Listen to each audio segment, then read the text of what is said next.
गेल्या 10 वर्षांमध्ये देशाच्या वैद्यकीय शिक्षण आणि सेवेमध्ये लक्षणीय सुधारणा झाली आहे असं आरोग्य आणि कुटुंब कल्याण मंत्री जे.पी. नड्डा यांनी म्हटलंय।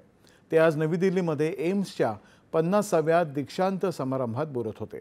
आज देशामध्ये 819 वैद्यकीय महाविद्यालय आहेत। वैद्यकीय पदवीसाठीच्या जागा 51,000वरून 1,29,000 पर्यंत पोहोचल्या आहेत। तसंच पदव्युत्तर शिक्षणाच्या जागा 78,000पर्यंत पोहोचल्या असल्याचंही त्यांनी सांगितलं।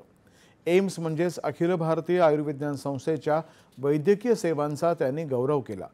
काळानुरूप अत्याधुनिक होत एम्सनं अलीकडे सुरू केलेल्या AI निदान आणि रोबोटिक शस्त्रक्रियांचं त्यांनी विशेष कौतुक केलं।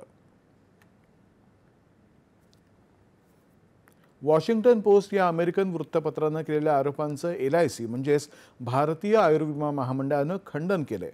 हे आरोप पूर्णपणे चुकीचे आणि निराधार असल्याचं LICनं आपल्या प्रसिद्धी पत्रकात म्हटलंय।